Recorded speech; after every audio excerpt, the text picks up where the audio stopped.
Julie would say that she's a blue-collar girl from a non-artistic family who so enjoyed painting a tempera snowman one wintry afternoon when she was 5 that she announced then and there she was going to be an artist.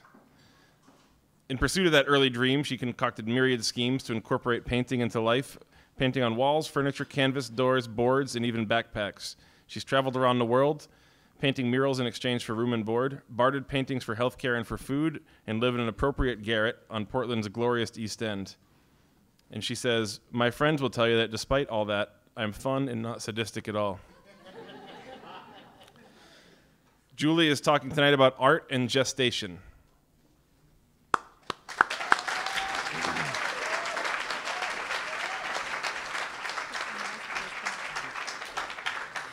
My last name is actually Vohs. We ignore how it's spelled. So,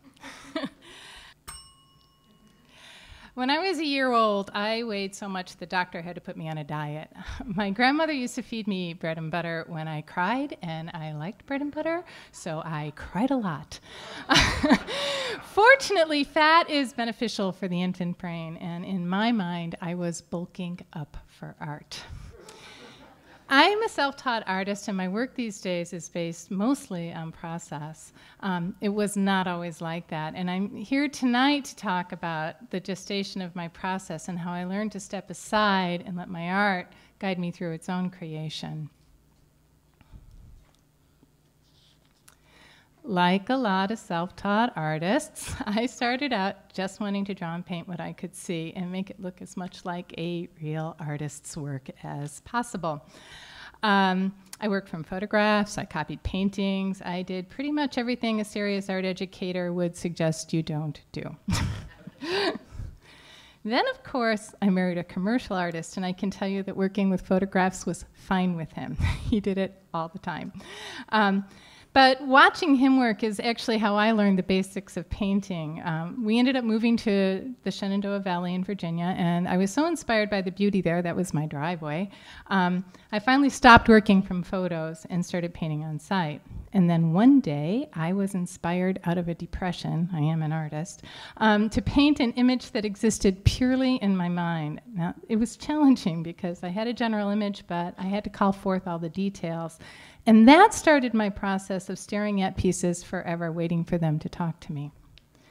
In learning to do this, my work became much more my own, but in the midst of that happening, my marriage fell apart, my dog died, I had lots of life transitions, and not knowing how to go forward, I decided I would sell everything I own, buy a backpack, and travel around the world.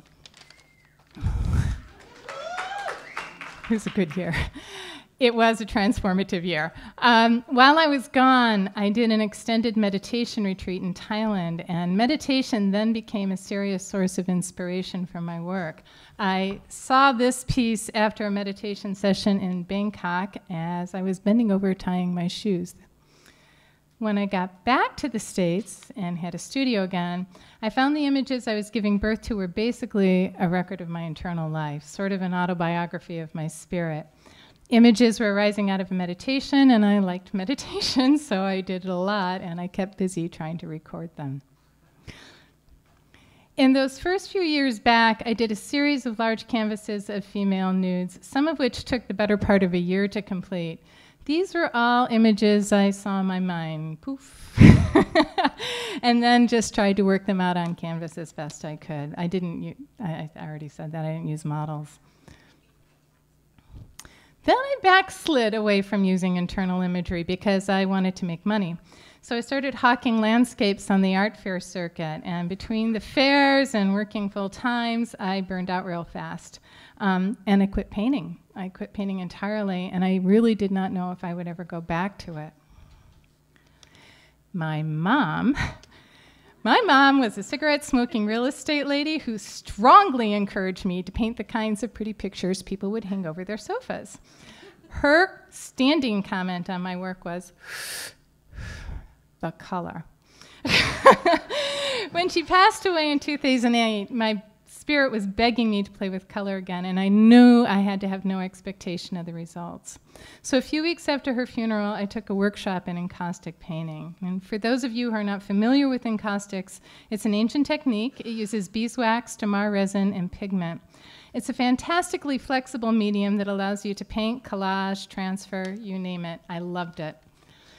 But I was coming from a very stuck place, and mastering a new technique is always challenging. So I decided to give myself a quota of 100 failures.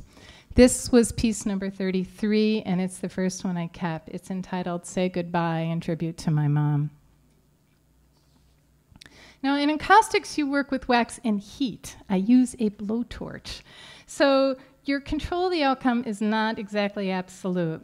The reality of that forced my process to evolve again. Now, instead of trying to paint visions of what I saw in my head, I started letting what was happening in the work guide the image making. And that's a perfect setup for happy accidents. This piece evolved out of a failed photo transfer of my grandfather's farm. It looked awful, and it sat there for about 6 months berating me. And then one day it told me it had something really important to say about my childhood.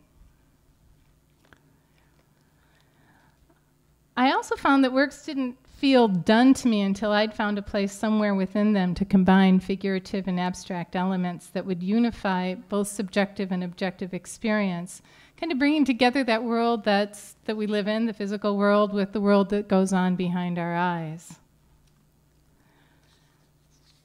And much as I allow pieces to suggest what they want to be, I find they still tell my story.